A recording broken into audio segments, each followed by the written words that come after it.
Hey, what's up, guys? Am I good? Am I good? Please let me know in the chat. So now I'm very conscientious about this being in the mini course. If you're in the mini course, hello. Are we good? How's the angle? How's the hair? Let's get that out of the way. How's the gray? Is it really popping? I'm gonna jump in because I am aware that. Come on in, guys. I need you guys to take good notes today, please. I'm going to go in relax mode because I just got off the phone with my brother and I got to chill out a bit because we always pump each other up, as you will see in this content that I created today. The lesson today is content on the go. Content on the go. I'm going to touch that first about the strategy. Then I'm jumping in. You guys good? You can see me and hear me. Please let me know in the chat. I must be very aware that I don't want to beat around the bush tonight. I want to jump right to the lesson. Number one. Number two. Thank you. Thanks, guys. We're good. We're good.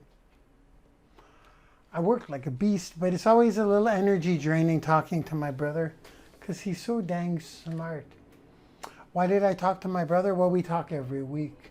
We see each other almost every week, and I had to ask him permission if I could use him in my content, but I only asked him permission after I did the content. I just finished editing the content. You'll see the final cut of this week's lesson, which is content on the go. So I'll take a breath. I want to get in a chilled out mode, but you will need to take notes, okay, guys? Unless you want to watch the replay, if you're in the course, make notes on this because I made some really, really good notes for today. Okay? Okay? So here's the agenda. Number one, I will teach the lesson. No. Number one, I will be clear about the assignments that I give you, what their purpose is, because I think there may be a bit of confusion. That's number one. Number two, I'll give you the lesson of what content on the go means and how you can use it to create epic content. Lesson one was reverse story stitching. That's the strategy for lesson one. That's the first strategy in this mini course. Strategy number two is content on the go. Probably my favorite strategy that I've never shared before. And so that'll be the second thing we're covering tonight. Number three will be, let's look at your module. If you're watching the course, there are superstars in this course, content creators. This is module 2, but there are modules at the bottom of this course that are the superstars. You guys that are here with me tonight, you each have your module. So I want to go look in your module and I want to talk about your micro story and your URL because that's something that you're going to have to submit. Okay? Ready? Let's go. And then after that, I want to show you guys a fourth thing tonight. It'll be quick. It'll be under an hour. Yeah, right, Mark. It'll be under an hour. I'm telling you. Yeah, I'm telling you. I follow instructions. I follow my own instructions. Just like the 1-minute videos, right? So, I'm going to show you guys at the end what I've been able to do. Is this out of the scope of this training? Yes. But I want to show you guys how far I made last week's content go. So I'm going to share with you some of the syndication I did. Doesn't mean you have to do it. I'm not going to teach you all how to do it. Some of you that are in Octo Content Model or bought that course, you'll understand how to do it because it's in that course. If you have brand resume on top of that, then you have everything you need to do that stuff. The syndication portion of what we did last week. But I still want to show you guys because I want you to understand that when you create content, You want it to go as far as it possibly can for as long as it possibly can. Forever, really. Okay? So that's the agenda. Fair enough. Let's start. Number one is assignments. When I give you guys a lesson, one lesson per module, one lesson per week if you're joining us live. I'm just looking at who's here. People tend to dwindle away in session 2, session 3, session 4. There'll be very few of you, usually 25% of the people. But in our case, we've same numbers. Same people are here. Awesome. Good on you guys. Today's a good lesson. So the assignments. When I give a lesson, let me take a sip of Thermo Rockstar. I give an assignment that's optional. I give an assignment for you to get more skilled, to give you ideas, and to help you twit. The purpose of my assignment is not for you to do exactly the strategy.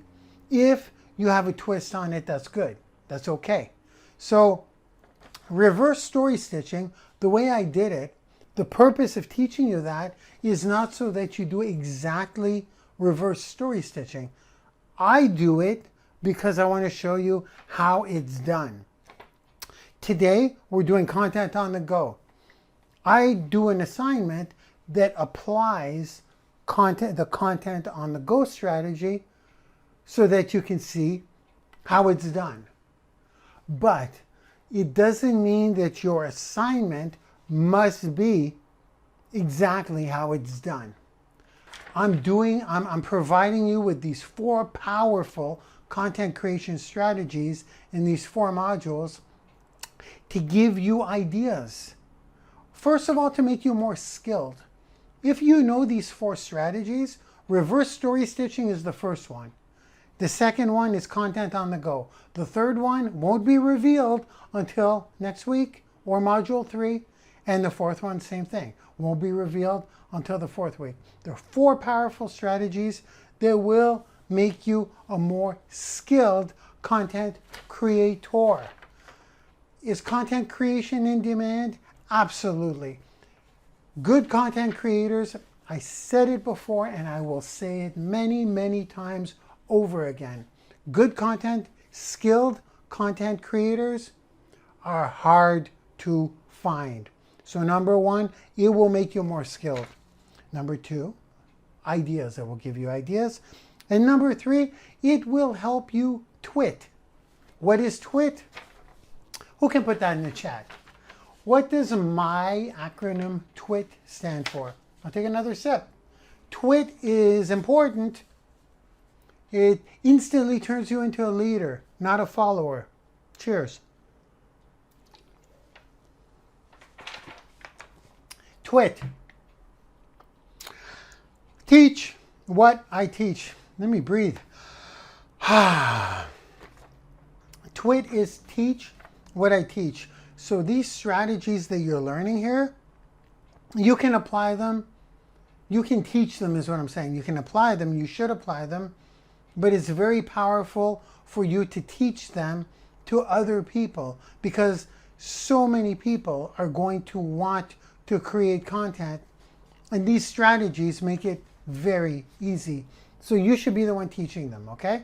You should consider not only doing what I teach, but teaching what I teach, that the perception of you becomes a leader, okay?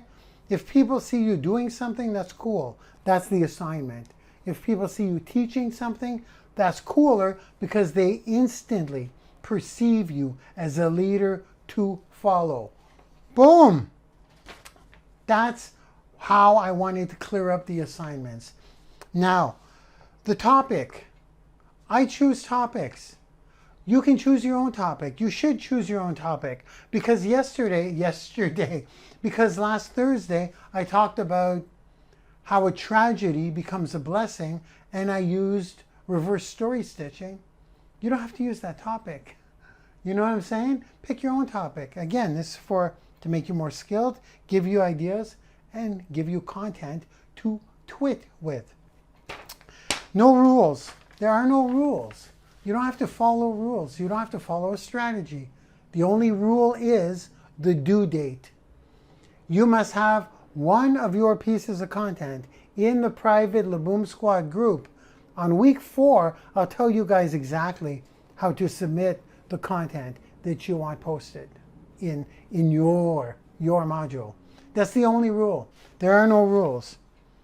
So you choose whatever strategy you want out of the 4 strategies, or you mix up the strategies, or you make up your own strategy. I just want a piece of content from you, okay? You don't have to follow all these rules that I give you. These are advanced strategies, and they will help you, but you just create what you can create. The best, number 1, the best that you feel you can do at this time. And number 2, probably the most important thing, something that you are proud of, okay? I was super proud of my week 1, but I don't really know if other people, I hope it resonates with others, but it makes me happy, okay? This week is really, I love it. I love it. But again, I love it because it helped me. Like my topic today is, would you like to know the topic today? My content idea or my content headline? Surpass your hero, but stay humble. Have you ever surpassed any of your heroes and then got cocky, only to find out later that they would be the ones saving you? So I did that today. But it involves my brother because he's my hero. He's the smart one. He's like, if I'm this smart, he's like, that's smart. If I'm like this smart, he's like, that's smart. The lens is not tall enough. He's like, so yeah, he's my hero. But that's what I talk about. So that's why when I contacted him, I'm like, hey bro, what's up? I go, can I use you in content? He goes, hell no. I go, oh shit, man, I just spent all this time. He goes, so okay, when do I have to show up? I'm like, what? You'll be in it? He's like, is that what you mean? I go, no, I just mentioned you. So I told him what I talked about. He goes, oh yeah, if you're making me out to be your hero, do it all day long. So you're going to see that content. So we'll get into that. Are we ready? We're ready to do the lesson. We're ready to do the lesson. Agenda done, 13 minutes. No problem. The lesson today is content on the go. One more sip, one more breath, and then I will explain to you why this is the most, no, they're all powerful, but this is probably the most powerful way to, let me ask a question as I take a sip of my drink. Who here wants to create content, but they don't know what to create content of? They have no content ideas. I have no content idea. Who here feels that way? I'm sure all of you, but more. Who here feels that way? A lot. Cheers. Okay, I got some news for y'all. 14 minutes, let's do this. I just say it as I find it because it's the first bullet. You think, I use quotes. You're thinking about 6 to 12 content ideas daily. You have about 6 to a dozen content ideas daily, all the time. They're always going through your head. Why did I use the number 6 to 12? Because I note mine. I'm getting really, really good at this now. So when I say content on the go, I mean document your content idea. And I will demonstrate this today. You're going to see what I mean. is kind of very uncomfortable for me, what I'm about to share with you, but it's raw. It's raw, yo. It's as raw as it gets. I want to pull back the curtain because a lot of the content I've been creating lately that's scheduled for release is beyond my capabilities, actually. I'm really stretching myself to create better quality content. So I want to show you behind the scenes of it all. So okay, content ideas. Let me ask you another question. Have you ever had a content idea and you're like, oh, that would make a great piece of content? Whether you're watching a movie, whether you're watching a documentary on Netflix, it happens to me all the time. I'm like, that would be a great piece of content. I could talk about that because I can relate to that. And I have a story that's very much like that. I'm going to make a piece of content of that. Do you guys ever think that a lot? You do. Think about it for a sec. Take a breath and think about that for a sec. You probably say it a lot, but you don't write it down, right? I'm going to go beyond. Content, you do. Now that I told you, you'll be more aware of it. Now that I told you that, you will be more aware of that fact. Tomorrow, you'll wake up in the morning and, I don't know, I don't have the energy to think up of something, but I could, just because I was really focusing on today. But you always have content ideas, and you should put them down and make note of them. I think we know that, but today it's more than that. It's more advanced. It's simpler than making note of it, but it's more advanced and more efficient and better. It's a better way for more quality content. Here's how it goes. I once interviewed a bunch of leaders, and Erin, her name was Erin, another Canadian leader back in the day. I think Erin Birch. I don't know if you guys have heard of Erin Birch. She was in something called My Lead System Pro. It was a platform that I was a leader in for a good 6 months anyways. And I had rounded up a bunch of leaders. Maybe some of you know that webinar. That's from a while back. We're going back 3 years. 3 or 4. Maybe 3 years. I had rounded up a bunch of leaders using my charm, y'all. And I had like all levels of leaders, and I was the host. It wasn't even a MLSP webinar, it was my own. And Erin Birch said something that I started doing. I learned from Erin this. She always had a specific pad that she would write things down in.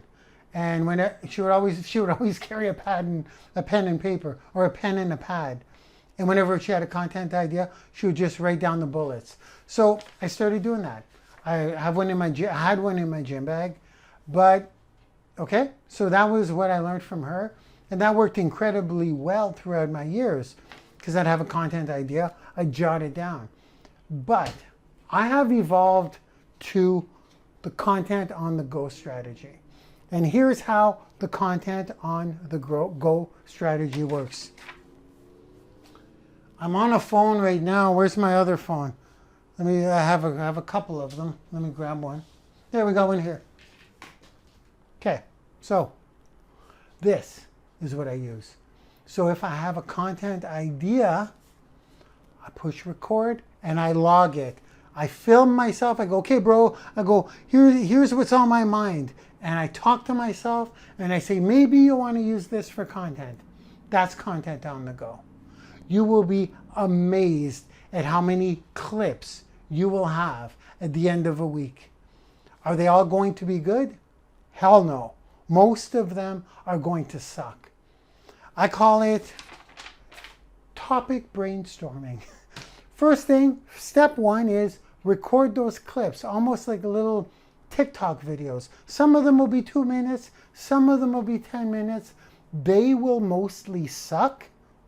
They will. You're literally rambling to yourself. You don't really have a topic yet, but what you have is an idea for a topic. That's what I always do. I've got over 100 of these. I think I've got 130 of them. And I just named them. Like the one I'm going to use today was called Rubik's Cube. That's what I named it, Rubik's Cube. So I'll share that with you. But my point is, you film it for you, not for nobody. Not for nobody except you. That's different than doing a Snapchat or doing a TikTok that you're going to share with the world. This is different. This can suck. It can really, really, really suck. It's just you sharing the inspired thought that you had and just putting it in a clip. If it takes 30 seconds, I've got some of them to 10 seconds and they will make no, that's not true. I've got some that are only 10 minutes long. I've got some that are 2 hours long. I won't share that with you. But sometimes you just start going. They shouldn't be 2 hours. I am Marc Lalonde. If you think I ramble with you guys, I bite my tongue a lot to try to stay on track. When I talk to myself, it could go on for hours. Especially if me, myself, and I are all involved in a conversation. I'll walk around the main area in my condo. I'll walk in circles for an hour and have a full-on conversation with myself. It's really kooky, but I get the best ideas that way. I try not to do it in front of the open window, if you know what I mean. But that's when your ideas pour out. So that's content on the go. So let me go through the bullets and then I'm going to show you the inception of an idea, kind of like I did last week. Last week, the inception of the beautiful piece of content, according to me, tragedy becomes a blessing, to sculpt that masterpiece. For me, it's a good piece of content. It's probably my highest level content. Today's pretty high level too, but it's been shaped from something you may or may not know about me. Then it went on to 3 pages of notes to create that piece of content. Can some of you do the final piece of content that good? To me, it's that good. On the fly, of course. I'm just not that talented.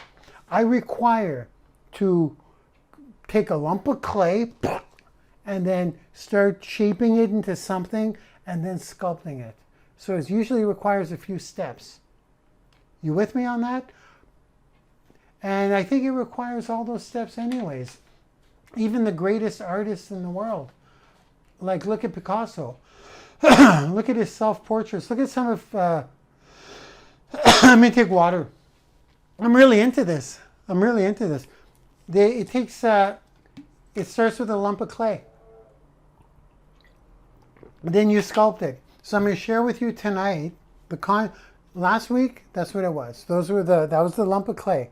One thing you may or may not know about me, then I started shaping it with the notes, and then I sculpted it into the masterpiece for my capabilities. They'll get better with time, but for my capability, I'm staying humble. But I'm very proud of that piece, but it took steps to sculpt it that way. Okay? Today, the sculpting process is like this. I vomit an idea on my camera phone. And when I say vomit it, I vomit it. It's a lot of ramble, but I need you, but it's only 5 minutes. Well, I say 5 minutes. Let's say 10 minutes to be safe of me not planning to share it. And I even say it in the video. I'm like, maybe I should share this. This could be useful. Well, if I do share this, hey, I got no shirt on. It's pretty, I just finished watching. Here's what happened. In this case, I finished watching a Netflix documentary on Rubik's Cube. That's where the lesson spawned from. It's a documentary on Netflix about a couple of lads. I'm not going to tell you about it because that's what this will do. I was so inspired at the end of that documentary that I'm like, I could create some kind of piece of content out of this because I can relate to a lot of the stuff in that. But I'm like, what? What will my sculpture look like? What will the content look like? But there's something there. So what did I do? Record. Okay, bro. And I'm talking to myself. I'm like, we just saw this Netflix thing and, well, you're going to see it. The real one. The real original. Would you guys like to see that? I'm going to show you anyways. Because it will show you how all over the place my lump of clay is. I love that analogy. My lump of clay for this strategy of content on the go, I got so many lumps of clay. Some of them are easier to sculpt than others. This one was, well, they can all be sculpted into a masterpiece. Any lump of clay, pretty much. If it's, well, some are throwaways though, but this one wasn't. So I filmed it. And I just ramble on. What can I get out of this? Then when I re-watch that lump of clay, I start shaping that lump of clay. Are you guys with me on the analogy? Please let me know in the chat. Are you with me? You know I'm not talking about a real sculpture here. The lump of clay is you vomiting in your phone the potential idea. The clay being molded would be what I like to call creating your topic. I call it the Topic Brainstorm. So you look at the vomit. Again, analogies here. Whatever you just rambled on your phone where there may be a gold nugget for content, you vomit it on your phone, you just ramble it out. Then from there, you come up with a topic brainstorm. You rewatch it and you go, okay, you're just trying to find a topic. And then from that, you can create content notes and you're good. And that's very original content. In other words, you're not copying anybody. Capiche? You understand the process? There's no better way than starting with this. I will begin with the verbal vomit. Okay? I watched the Netflix show. I'm not going to say anymore. I'm going to plug in my very raw. I'm really happy with today, by the way, guys. I hope it helps you guys because seeing me go from the A to the Z, moving forward, all you guys are going, once Content Creators is done, I plan on putting out some of the best content out there, and that will get me to where I want to be. But you're going to only see the final results after that. Like, it's going to be hope. My goal is to put out quality content all the time. But you're not going to see the dirt. You're not going to see the lump of clay in the molding. You will see the sculpted sculpture, okay? So I have an opportunity to show you the ball of the verbal vomit is where the lump of clay begins. So I'll plug that in. I'll watch it with you guys. Then I'll come out and we're going to go from that verbal vomit to how I got the topic from that. Here we go.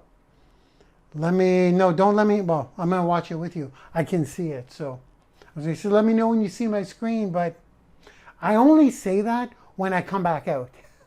So when I come, well, or when I screen share. But this is different. This is just a plug-in. I'm just playing the video. Okay, here we go. This is, you'll see what it is. Okay, content idea, bro. Ready? A little bit of selfie talky, but we just watched a Rubik's Cube documentary on Netflix, and what can we take from that? We could take a lot from that. How about having an idol that you follow and he's kind of your hero, and working so hard that you actually beat him? Would that be the lesson? Well, that's what happened. So let me take mental notes or verbal notes here, and we'll look up the stats. I'm not sure what it's called. It's like a Rubik's Cube documentary on Netflix. It's 40 minutes long, so We watched it quickly, but it's fresh in our minds. So Max Park is the autistic Asian kid who had a hero called, what was his name? Felix Zendegs? Look it up. And Felix Zendegs was this like prodigy Rubik's Cuber. We've heard of him. We heard of his name before. And he solves the cube in like 6 seconds or 5 seconds. 6 seconds. That's kind of irrelevant though. What's relevant is that Max Park is an autistic child. He's 17 now, I believe. And the Rubik's Cube got him out of his, it didn't get him out of his shell. It gave him something to focus on. So at a very young age, I don't know, 3 or something, look that up too. He got into cubes, and I don't know if this is part of autism, but he had like laser focus, and that's all he gravitated to. So his focus was super on that. Again, this stuff may not be important for the content, bro, but what's important is that he looked up to the Felix Zendegs kid as his hero, and he kept just looking up to him, and eventually became so good that he shattered his record after record. So the Felix kid contacted him online, and he was blown away by what Max Park was doing, and they ended up meeting and becoming friends. And what's really cool about that is that Felix was his hero, and Felix kind of like pulled him to reach those levels. Kind of, I don't know if it would be competitive or if it would just be made him work harder to kind of like, how would I say this? To kind of reach the heights of his hero. So the takeaway there would be that you never know. Look up at your heroes, that's fine, but if you put in the work and you just go all in with such focus and hard work, and maybe you think of a couple more things like that you can add to that, but commitment, discipline, commitment to being the best, how your hero can kind of pull you towards you being the best, but be very aware that you can surpass your hero. It's not out of the norms of reality. And I think that's the lesson there. And right, is that what there's another lesson in that movie too. I'm gonna make note of it here, and we'll see which one we want to gravitate towards. But there's when we story stitch, we could talk about us and our brother, us and Alain, how in computer consulting, how we always had like this silent competition. And when he was getting like 350 a day, we couldn't believe it. So we worked harder, and we got like 500 a day, and he got like 700 a day. Then we got 800 a day. Then we were basically billing at 1,000 a day each. But that's because that we could throw that in as the story stitching, because that's what happened. And it kind of relates a little bit. Think about that more. But you know what was the most, the part that that stuck with us in the movie the most? But this is another lesson, but maybe we could throw both in somewhere. Maybe our opinions on it all. Because at the end, they became such good friends. There's like 3 lessons. Number 1 would be the one we just kind of talked about how you can be, well, there's 4 lessons in this. Number 1 would be that you can always beat your hero with the right, not that you want to beat them, you could be the best and beat to the best, even though they're your hero. Just put in the work. We'll word it better. That's number 1. Number 2 would be that at the end, here's what happened. At the end, they became good friends, and they ended up caring more for each other than for themselves. It's almost like they were, it was the most beautiful thing I've ever seen. It was like they were, Felix was more worried about Max, and Max was more worried about Felix. And here's another, we'll stick to this for a bit, because once we start writing it down on paper, bro, we'll have something. But right now I just want to spill out all the thoughts. Maybe we'll share this, how we come up with content. Never know. This could be, we may actually share this. You got a shirt on? No, you don't. Stupid, because this is good. People would be able to see how you kind of come up with content on the fly, so they don't think that you just kind of make it up, you know? You don't. We do this, and maybe we should share some of this. But I want to get the lessons down. This is like, if we do share this, hello everybody. I hope I didn't go too low. This is how I hang out when I watch Netflix, and I sometimes eat in front of the TV. Let's get back to putting down the thoughts, because at the end he said on the podium, they didn't make the podium in the final the last world championships. It was like a big, not a rivalry, but kind of, who's going to win, Max or Felix? And they were so close with each other and such good friends that they just looked for each other's, they cared more about how the other would perform. It was the weirdest thing. It was like not so non-selfish, but it was real, because they're kids and they can't make that up. It's like, how did Max do? How did Max do?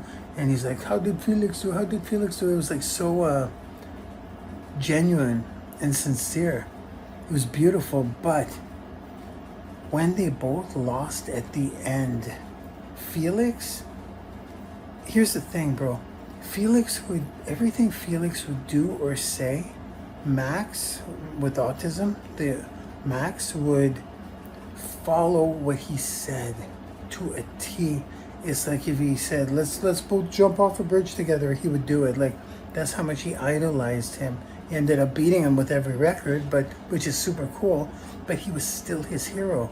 So when they both lost at the end, it was crazy. Like, they didn't make the podium. They didn't make the top 3 in the last world championships, and they were the 2 favorites to win. And Max said to Felix, Felix didn't seem to care so much that he didn't win, but he wanted Max to win, like I just said. Maybe we could make a lesson out of that. But since we can't relate, because we always want to win, like, we have trouble relating with that one, because we always want to win. Like, no, I don't want you to win. I want to win. So it's hard for us to, you know what I mean, Mark?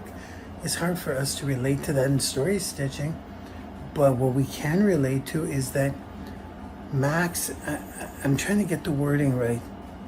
When they were bummed out for each other, I'm sure they were bummed out for themselves as well, because they didn't make the podium. But when they were bummed out for each other, Felix said to Max, he said, no podium makes you stronger. That's the line. That's where we were like, oh, we rewound it a couple of times. No podium makes you stronger. And it's true, eh? It's like so true. And when Max, because when he said that to Max, Max said, he looks at Felix, he goes, no podium makes us stronger. He goes, that's right. So it's kind of like Felix was teaching Max a good lesson, when in fact it's true. When you don't win, you get stronger. So what else can we put? That's a good, let's rewatch this. And if we do share this, I don't think we will, but it may be good, because if we do share this and create a piece of content from this, look, we actually took down our cube just because it motivated us to do so. But if we do share this, maybe it'll show people how scattered you are when you come up with a content idea, how you don't just push play, like, and also how we don't come up with bullet points just off the top of our heads. We say it, we speak it out, because this is easier when it's fresh in your mind. And how many of these do we do per day? If we're sharing this, hi everybody, I do this all the time. I think we have over 100 of these clips. So I don't know if I'll share this one. Maybe I'll share another one. I'm sure I'll have another one tomorrow.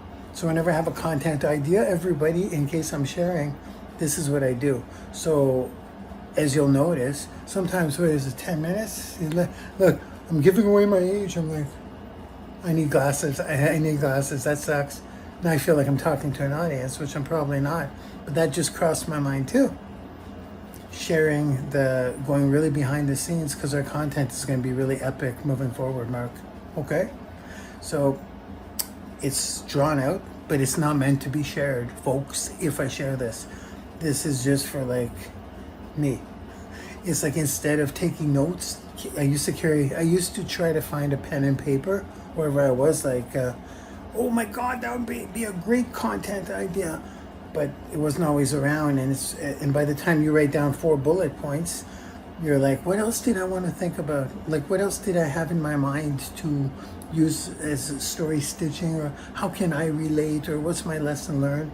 So this is how I do it, folks. I just push record, and I don't even look at the camera usually. Sometimes I do. Just like you, I don't know, I'm gonna rewatch this before I share it, obviously, and that's how I do it. So it can be long, drawn out, because you're the only one who's going to see it. Then from this, I make notes of it. I go, well, that didn't make any sense. No, and sometimes I say, no content. I'm not using that. I'm not going to create content from this thought, this inspiration that I had. Sometimes I'll be like, that's good. And as I'm taking notes, I'll add more stuff to it. And sometimes I'll just be like, okay, that was just a bunch of rambling. Because I am a rambling man after all. So we'll rewatch this. Let's make notes, and maybe we will share this in Content Creators. Bye-bye. Now am I back? For God's sakes, Mark, will you get a shirt on? See what I mean? That was messy. Am I back? Can you, hello? Can you see me in the chat, please? Thank you. That, ladies and gentlemen, is the lump of clay. That is the inception to an idea. As you can see, I didn't even have a topic. I was just moved. I was inspired by what I've seen. Now, I have hundreds of these, 140, I think, of that type of thing. So I rewatch them, and I'm like, can I find a diamond there? Can I get something out of that? And quite often I can't, or they go on the shelf. And if I plan on octo. I know what content does. I'm not gonna harp on this again.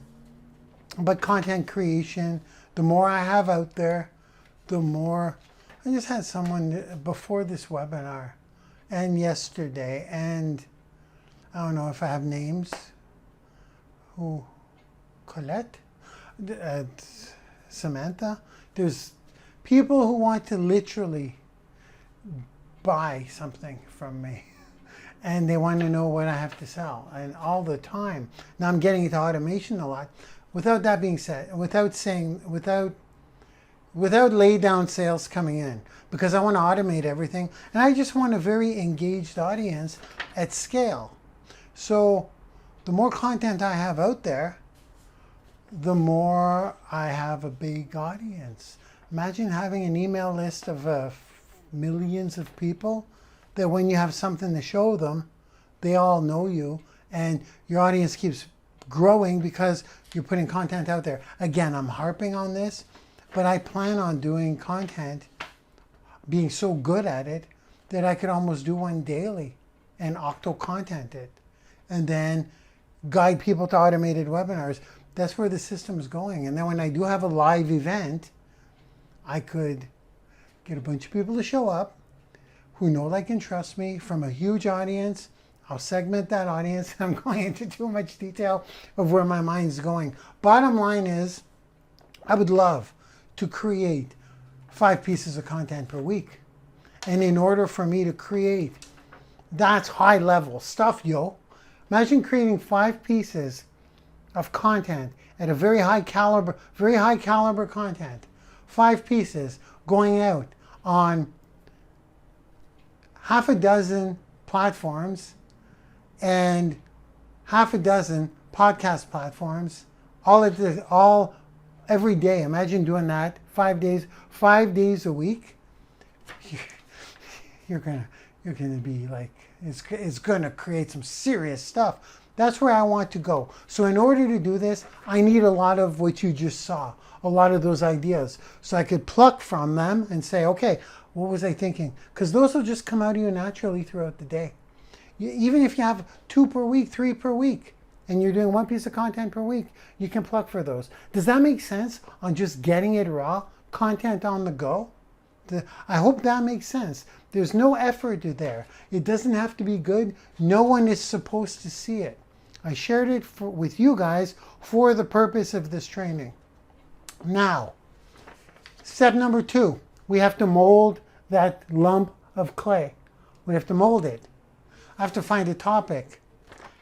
And I call it the Topic Brainstorm, which is a sheet of paper, me sitting down with the content and coming up with a topic.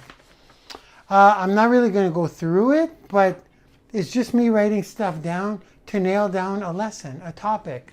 And here's kind of how I do it. Here's what I wrote. I wrote the names of the guys: Max Park, Felix Zendegs, the Rubik's Cube guy, and the autistic boy. And then I talked about how he was his hero. I go, surpass your hero, but stay humble. That was the final topic I chose. But I wrote a bunch of stuff. I wrote, you can beat your hero, like I said, but then I crossed that out. I go, stay humble if you surpass your hero, because they may save you later. And that's the lesson I got out of this, as you will see in my content notes. But I had to come up with the story and my story. That's what story stitching is. So I wrote, that's how I build all of my content now. It's got to involve or integrate me. So it's personal branding at its best. So the story, the famous story, I call it the famous story. The story that you experienced, that's what this is today. The story that you experienced, and then your version of that story, and then a lesson. So again, it starts with a question. This is the part you have to take notes on. It's a question, then it's the famous story, and then it's your story, and then it's the lesson. That's what we have to that's what I want on the content notes. So when I have content notes, I'm ready to take the stage. If I don't have content notes, I'm all over the place, okay? And then I have a rambling guy kind of like tonight, but tonight's a training. It's different. If I'm producing quality content to go out there and introduce myself to new people all the time and provide true value in a short amount of time while involving me subconsciously so that they could subconsciously be attached to me as a person, this is the way I do it. So Topic Brainstorm is just writing a bunch of stuff down until you come up with your question. The question and lesson is where it all begins. So what's the lesson? My lesson here is stay humble if you surpass your hero, because they may save you later. That's my lesson.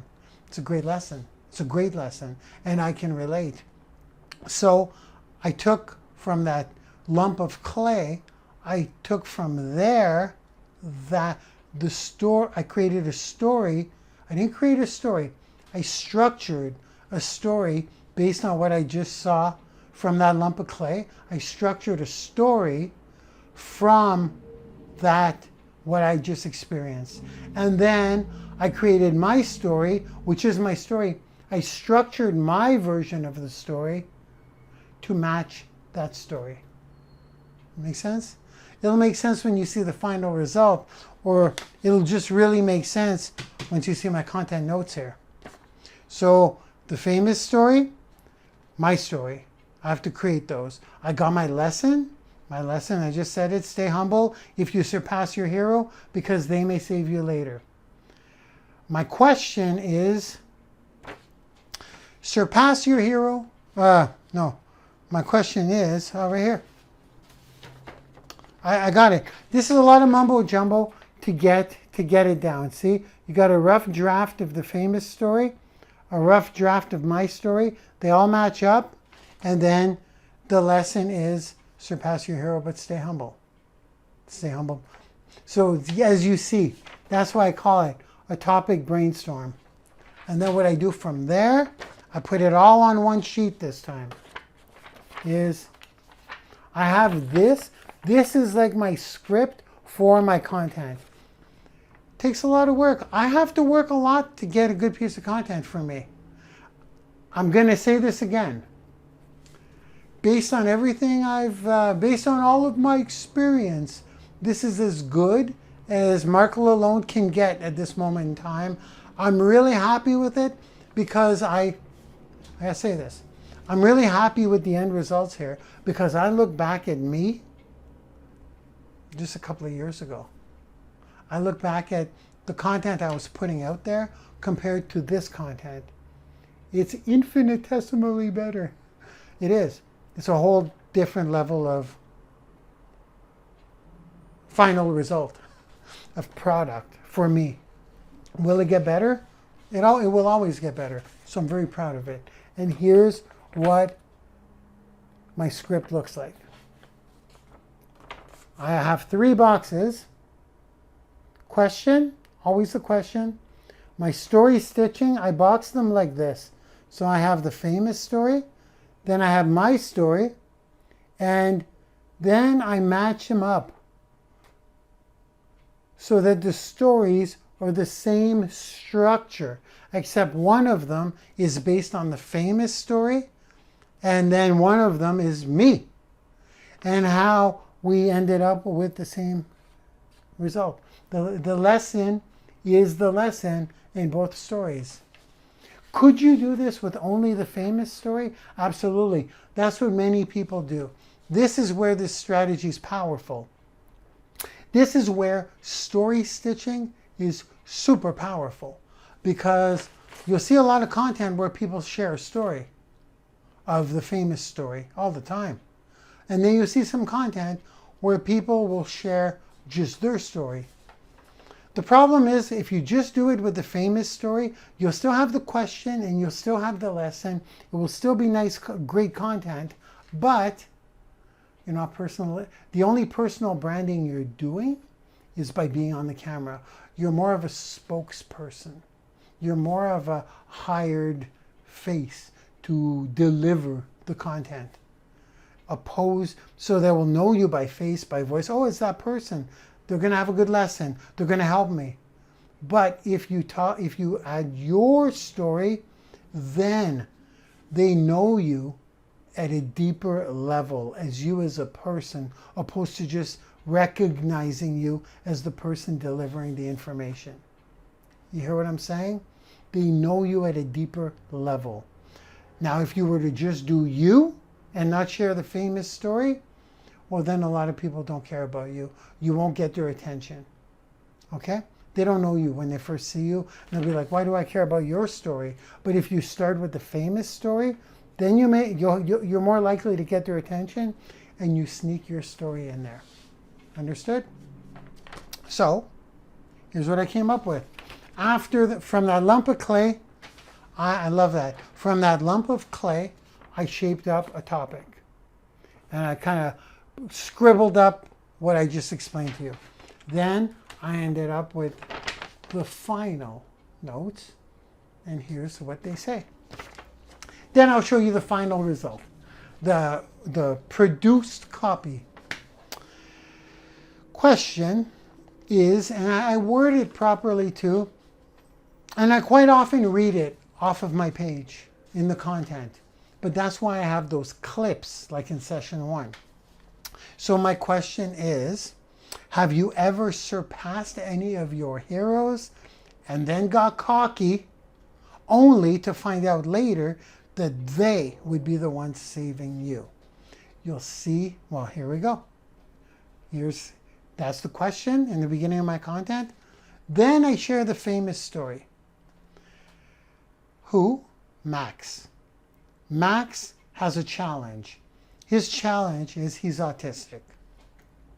I'm going to go back and forth to show you, but what I would do is say the whole famous story, then all of my story. Max has a challenge, is he's autistic. Then on the other side, Mark has a challenge. Mark's challenge is he's stuck in his dead-end job. So right off the bat, Max's challenge, Mark's challenge, me. Max finds a hero, which is Felix, the Rubik's Cube champion of the world. Max finds a hero that inspires him to get over his challenge. And it does. It allows him to focus on this thing. Once he starts focusing on the cube and finds a hero, it helped with his autism 100-fold. That was actually a big problem, as you'll see in my content. His parents were like, we can't get him to focus. I even say in my content, I ain't no autism specialist, but the parents say getting him to focus on something is hard. But combination of this and his hero got him out of the problem of being scattered with his autism. It made him more focused. He used his autism in a beneficial way. So with Marc Lalonde, he found a hero, and his hero is his brother, because Max's hero was Felix, because Felix was where he was the world champ. So that was his hero. My brother was my hero because he was a consultant and I was an employee. You'll see in the content. So, but for my notes, I don't need to say all this. I just need to say, hero in the famous story is Felix. That's Max's hero. Hero in my story is my brother because he was a consultant. You see how I'm doing this? This is story stitching at its best. Now remember, I'm going to say all this story and then I'm going to say all my story, but they have to match up, because when people watch your content, as you will in a second, you'll see I'm right. You'll hear the famous story, and then when I say my story, you'll be like, oh, that sounds familiar, because you just heard that structure. I'm repeating that structure. I warmed you up for my story. I warmed you up to get to know more about me. Okay? So then I went from there. Max's result by having a hero to follow was that he focused because he wanted to be like his hero. So did I. He worked hard because he wanted to be like his hero. So did I. I had to work extra hard though because my brother is a genius. But but Max too, because his hero is the world champion.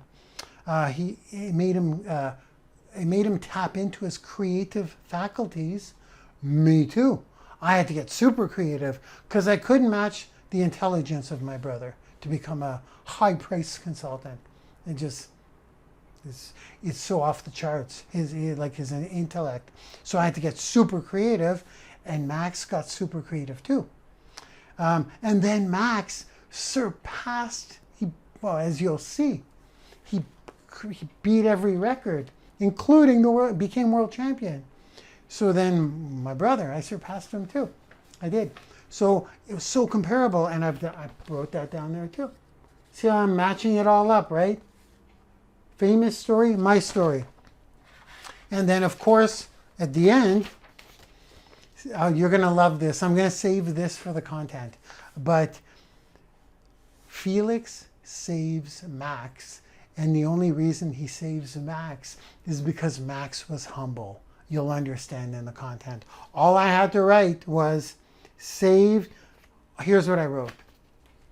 When Max surpassed Felix, he was super humble. He wasn't cocky. And because he was humble, it brought them closer and they became friends in real life. If he would have been cocky, they wouldn't have been friends in real life. And because they became friends in real life, at the end of the movie, Felix saves Max. And you'll see what I mean. Super powerful. And I wrote that down. No podium means we're stronger. You'll see what that means. In my case, I got cocky for a little bit, but my mom snapped me into shape. My mother straightened that out really quick. She still meddles, but she doesn't. She doesn't like a show off. So she keeps me humble if I go off the tracks a little bit. She does. She always did. She's my mother.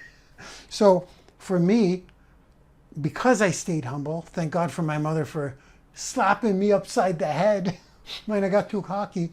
But because I was doing better, because I had surpassed my brother in income, and I was humble, you'll see in the content, I think I get, well, I do get emotional, it's my brother. But because I was humble, we stayed very, very, very close. But if I would have been cocky, we wouldn't have been close. And guess what? He saved me a couple of years ago. He saved me. He's the only guy who could have saved me. And there you go. You see how they match up? You'll see in the content what I mean. So we say, he helped me with the breakup, big time. You'll see in the content. See how I match that up? You see the structure?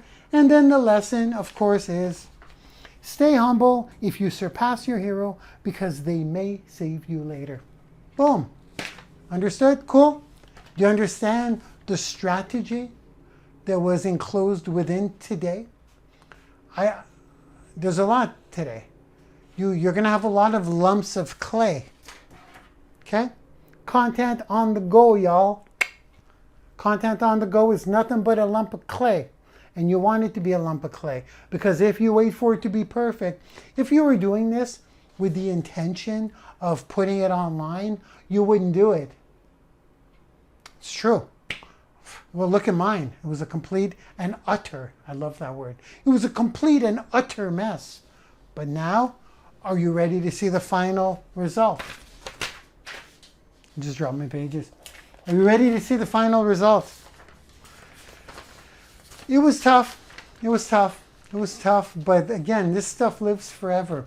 And for me, it's a little trip down memory lane. When you produce content like this, it's really gratifying. It's really rewarding. So, time to plug in the final clip. And then guess what we do? We jump into, are we done? We're not done. Assignment. Well, you got the assignment. It's a lesson. It's a lesson. We talked about that earlier. What's after this is, let's go take a look at your module. Okay? Let's look at that. I'm plugging it in. Here is the final edited copy, which I did today. And you will know it's not me live because we're talking about heroes. This place is a mess right now because I'm wearing this shirt. So if you see this shirt, don't try to chat with me. That's the video. I'm watching it with you. And I got a superhero poster. So let's go. Let's plug that in right now. Here we go.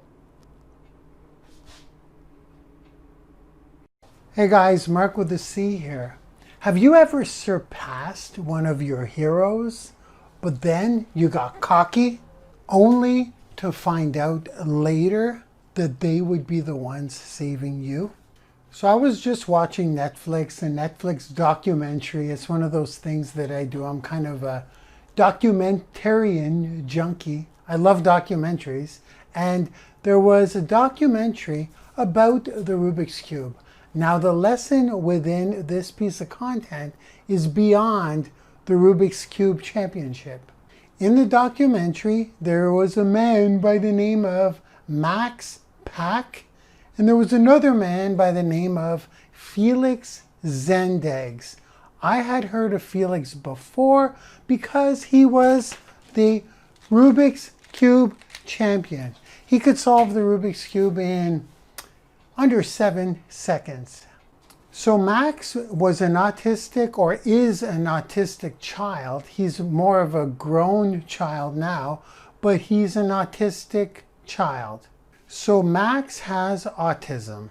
And as a child, I don't know much about autism specifically, but one of the challenges that Max's parents had was to get him to focus on things. So they would have all kinds of objects and toys and kind of puzzles, big plastic puzzles to try and get Mac's attention on something so that he could focus for a certain period of time. And as soon as Max got one of these in his hands, he got obsessed with the Rubik's Cube. So that's all he would focus on. His parents were actually thrilled because he was getting good at something and it was helping him with his focus. So then along his journeys of getting good with the cube and solving it super fast, he was like super creative. It was kind of weird, prodigy-like maybe. Like I said, I don't know much about autism, but I think that autistic people are gifted as well. They're challenged in certain areas, maybe such as focus. This is not about autism here. There's a big lesson to be learned. And the lesson is that Max found a hero. And his hero was Felix Zendegs, the champion, the Rubik's Cube champion. So according to Max's parents, it was Felix this, Felix that. Felix can do this, I want to do that too. Felix can do that, I want to do that too. So he was obviously Max's hero. Felix was Max's hero. And heroes kind of push you, right? They pull you towards your vision. We may call them mentors, but it's kind of the same thing. So Max just kept focusing. He kept working harder because he wanted to be like his hero. He added creativity because he was doing things that he was shattering Felix's records and putting them on YouTube. So because he wanted to be so much like his hero, he would put in the work, he would put in crazy focus, he would always run towards the cube, whether that was a good strategy to treat his autism. But according to his parents, Max wanted to do this. He was not pushed into doing this. And according to his parents in the documentary, Max was doing it because he wanted to be like his hero. So as Max was uploading these videos on YouTube of solving these cubes in sub time, like faster than Felix, Felix noticed them and reached out to Max. Max's hero reached out to him. So then Felix asked Max if he would compete, if he would come to a competition, which is kind of weird, right? You're inviting competition in a place where you're the champ and someone who will likely beat you. Super cool. So Max went, and it was to meet his hero more than win anything. But sure enough, Max showed up. What happened? He cleaned up. He won. He broke a bunch of records. Undisputably #1 cuber, Max Park. So in the theme of this lesson here, Max beat his hero, but he stayed super humble. Felix was still Max's hero, even though Max had surpassed Felix. So by staying humble, what did that do? It brought them closer. They became good friends. If Max would have been cocky, which he could have easily been, he was simply the best. Simply the best. Untouchable. He wasn't cocky, he was humble. That brought them closer. If he would have been cocky, it would have made them distant. I'm pretty sure if Max was cocky, Felix wouldn't have become his friend. He wouldn't have gotten closer. There are exceptions to the rule. Some people like cockiness, but I'm talking cocky. I'm not talking confident. And Max wasn't even that confident. He was just super, super, super humble. So once again, in the theme of this content, I said, if you surpass one of your heroes, don't be cocky, be humble, because you never know if that hero later on will save you. And that's really what happened in this documentary. Now keep in mind, I really read between the lines of a lot of documentaries I see. I pick up lessons where other people are probably not looking. And there's 5 words that Felix says to Max in this movie, right at the end, that just hit me. At the end of the documentary, they go to a competition. It's the World Championship, where they are both competing against each other. Who do you think won? Neither. They both blew it. They didn't even make the podium, both of them. Now at this point, Max was crushed. He was devastated. You can see it in the movie. His head is down. It was kind of scary. I was looking at this and I'm like, the kid's got autism and he looks like he's just been like permanently scarred. Not only did he let himself down, but he let Felix down, according to Max. It was actually kind of scary because I didn't think he would recover from it. He's like in a corner, his head is down. His parents are freaking out. They're like, oh no, what just happened? He's never lost. He's never lost before. This is pretty intense. How are we going to fix this? And can we fix this quick? Like I said, even I was worried. I'm like, that kid will be scarred for life. That's how devastating it was. The long-term effects of something like that, if it wasn't caught quickly, they could be really bad.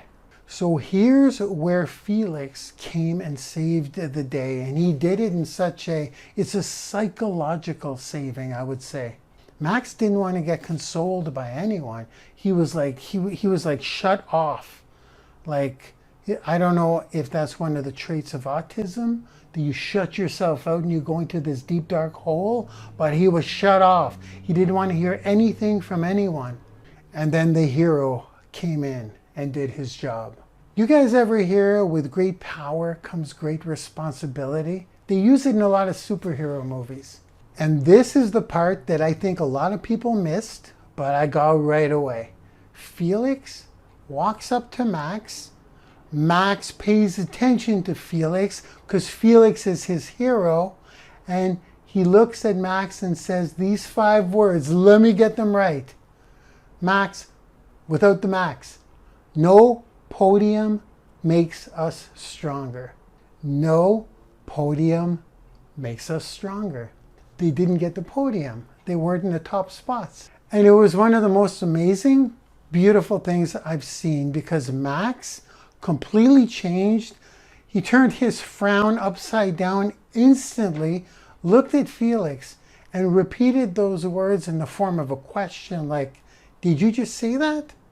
Because if you said that, then I'll be okay.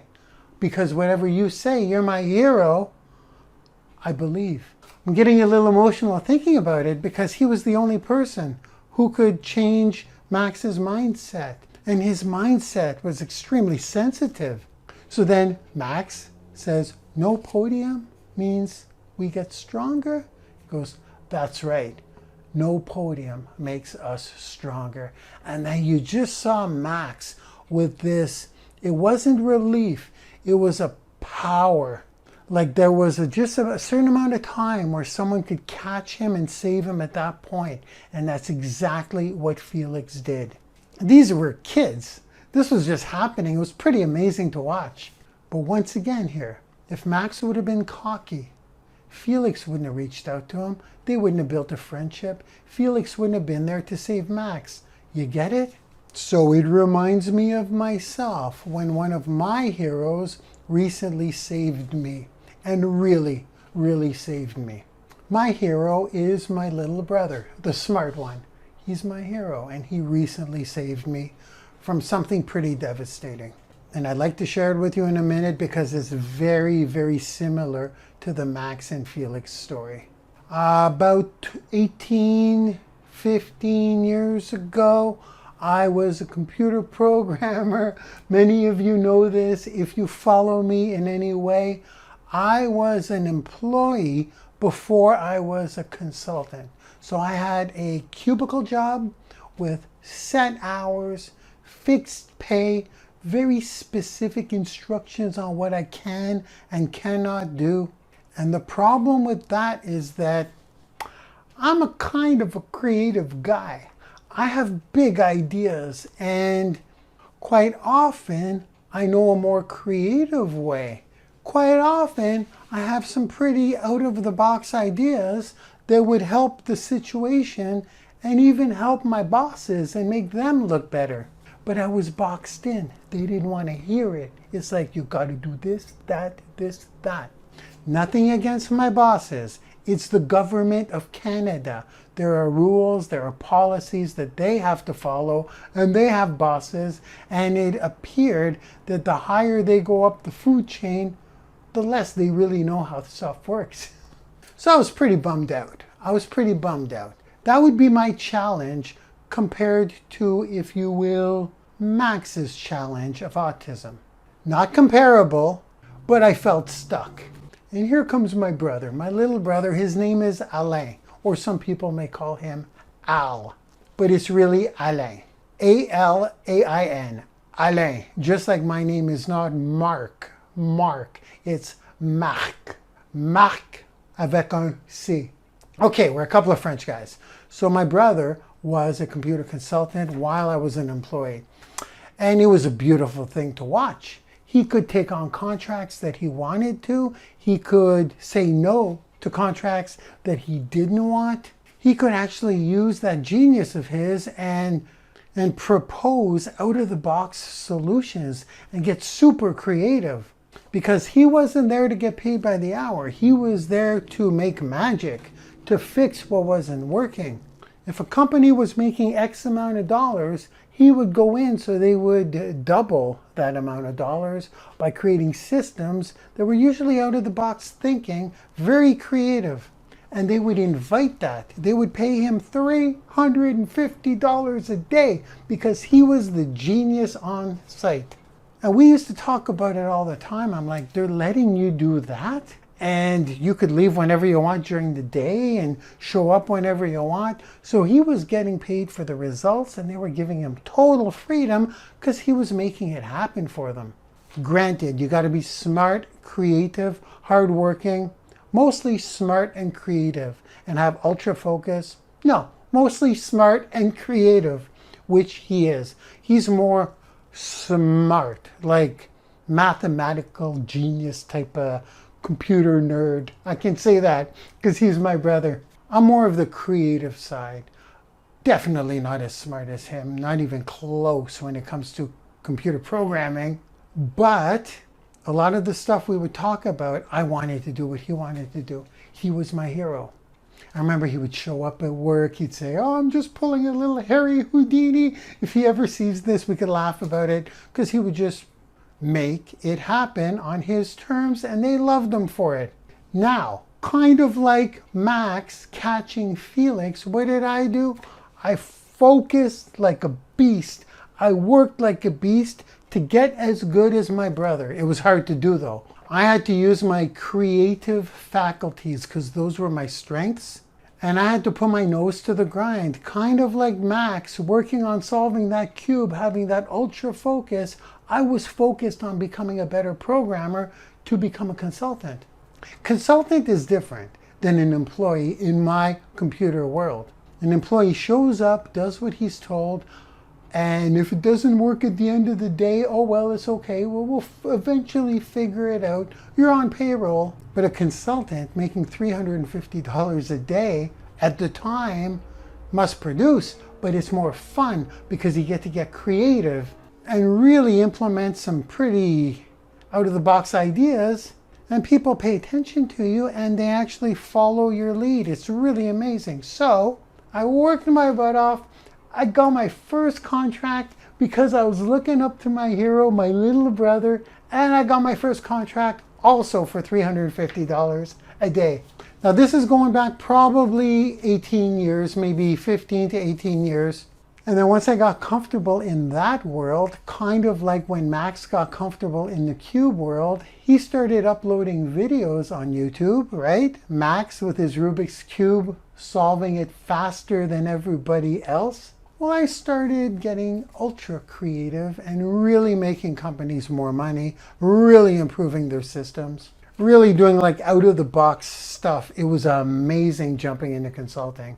But then just like Max did, went into the contest or the competition and won, I got more money. I got more money than my brother. I remember I got $400 a day. I actually remember when I got $400 a day, but that did not last long because we're brothers and we're kind of competitive. So from there, he went up to 500 a day. That was pretty big time. What did I do? Well, instead of 400, hell no. Focus, hard work, creativity, I went up to 600 a day. Then he went up to 725 a day. 725 a day. So we're setting the bar higher for each other.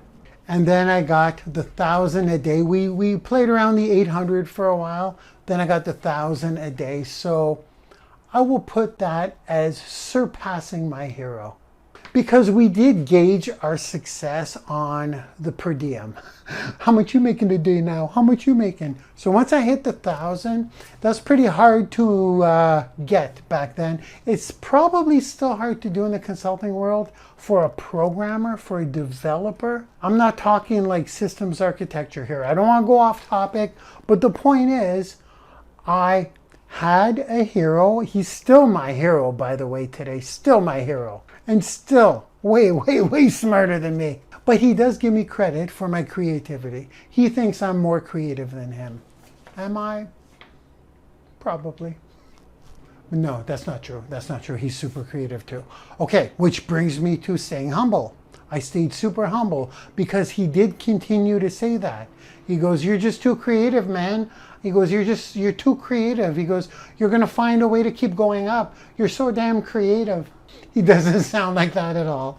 I just want to differentiate him and me here. So then I had an opportunity to be a little cocky because I was doing things. I had a lot of liberty to be super creative in my contracts. And I was getting a lot of attention from other consultants, and they were swelling my head a little bit. They were saying, oh my God, how'd you think of that? Like just really weird stuff that would work. Sometimes it wouldn't work, but it was creative. I'll give myself that. And instead, maybe I got cocky for a little moment in time, but I straightened up pretty quick. I'm fortunate. I'm blessed that I caught that early. Yeah, maybe for a little bit. Guilty as charged. I may have been cocky for about half a year, but I did fall into humility without being put there. Nothing happened to me for me to be humble. I just naturally was humble. I said myself, it was actually my mother. It was my mom. She said, I don't like your attitude, young man. So well, mom, you know, moms, she explained it in a certain way that I just got. I'm like, holy crap, do I sound like that? I'm a bit of an ass, right? She's like, yes, you are. So I got humble pretty damn quick. And as I was getting a little cocky for that moment in time, I could feel me and my brother separating a little bit. He didn't like it. Like nobody really likes a cocky person. Nobody likes to show off, my mom says. And because I stayed humble, me and my brother got closer. Just like because Max was humble, him and Felix got closer. And sure enough, very recently actually, my brother saved me. He saved me because we were very close. We are very close. I see him once a week. If we weren't very close, he wouldn't have been able to save me in what recently happened. What happened was I went through a divorce. Not divorce, but separation. I broke up with my girlfriend. And I was so messed up. I'm not going to go into that, but it was so devastating to me that I was messed up. I was freaking broken. It sounds really weird to say that. Like I was going to say I was 47 at the time. I was 46 actually at the time. 46 years old. Sounds weird to say that a breakup will screw you up like that, but I was messed up, yo. And I was starting to fix myself up a little bit, starting to lick my wounds a little bit, but it was my brother, my hero, because I was humble and because we were hanging out regularly and because I had the courage to share with him how I was feeling. He straightened me up pretty quick, and he didn't do it out of aggressive nature, like a voice of reason. He did it with freaking wisdom. And it's so much like what Felix did to Max. Remember, Felix said to Max, when Max was broken, Felix said, the podium makes us stronger. You know what my brother did for me? I don't know if I want to get into the picture that he painted, but let's just say I had garbage situations around me that were not helping me at all. And I don't know why he used garbage. Maybe I had said it. I go, oh, there's garbage here, there's garbage there. It's tearing me down, bro. I'm breaking apart. I'm falling apart here.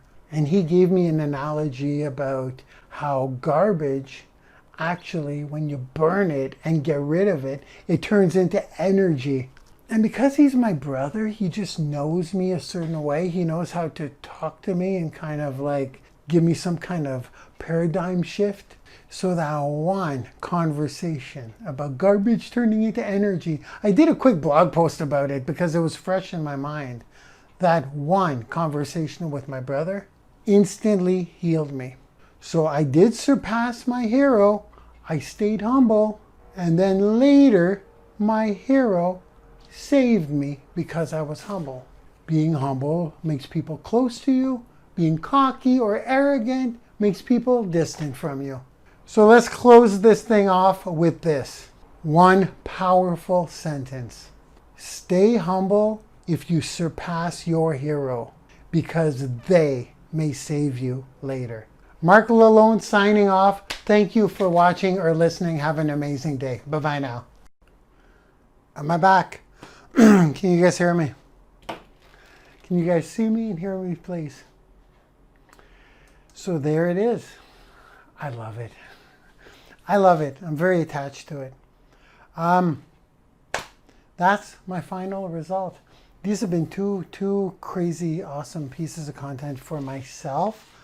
I hope you got value from it, and I hope you implement it.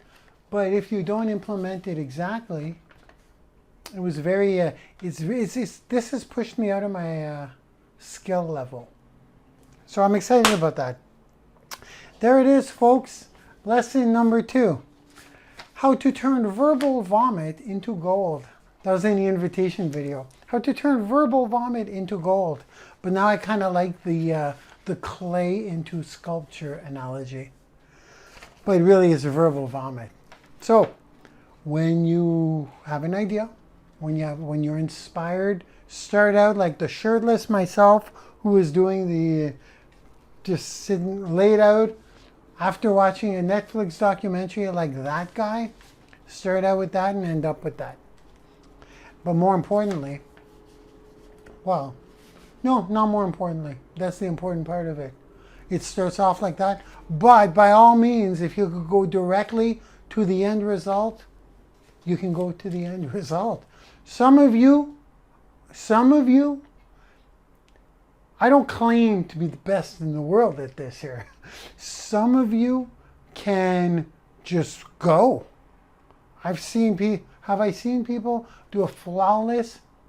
No, I haven't. Mine's far from flawless to the perfect one I want. It's as good as I feel I could do right now. Pretty close. I can't do it much better based on the whole lump of clay to the sculpture. I love that analogy, but I've seen some people try to do it in one take. They're amazing content creators. Yeah, I've seen some. I'm like, how is what you're saying so amazing?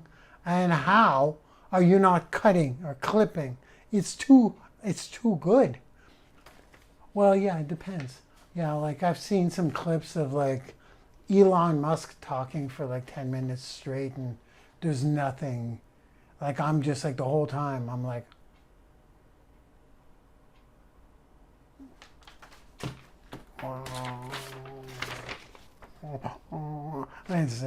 so yeah, and then yeah, I take that back.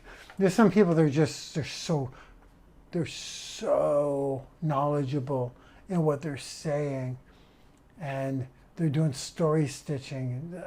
There's some epic content out there. Hey, yo, this is what I strive to do. I want to do a piece of content that is that epic. But if you look at a lot of the people we may follow, a lot of the stuff is edited, and I'm talking like professional level.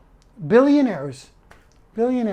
Usually billionaires are super CEO interviews. Look at CEO interviews of big billion-dollar companies. Generally speaking, no problem. Their content is solid, and my lessons are derived from the best. So there we have it. Now, lesson check. It was a great one. I love the 2 lessons in this course. I do. I love these 2 lessons so far. Now the next thing is, are you guys ready to have your own module? You have your own module if you're here live, most of you. I announced you last week. Now what we're going to do, I'm going to screen share. We're going to go into your module, and I want you to see what it looks like, what your module looks like once it's released. If you're watching this in the course, go down there. There's a bunch of industry superstars, including myself. I'm in there. It's alphabetical order. Mine is done. I used last week. So what we're going to do is we're going to go into my module. I'm going to show you. The video is there. You should try to get cover art for it too. I've got cover art on mine. I've got the video, the final video. I'm not using this one. I'm using the one from last week. And also, I've got a micro story in there. You can use mine as a model. You're going to have to write your own little micro story, content creators, so people can get to know you. We'll use mine as an example. And then the URL you would like to choose. Okay? So you're going to be guiding people who will watch your content. A lot of traffic will go there. I said it a million times. I'll probably say it a bunch again. Once I start promoting that course, it's a free course. People will watch you. They're probably going to watch all of you. Content creators are going to want to see other content creators for guidance. And then they'll probably want to they will want to contact you, yo. That's how my career totally started. I got on platforms and I provided content, and people didn't even have contact info. They would literally have to look me up in social media and find me and buy my stuff. Okay? So think about the link. Let's go.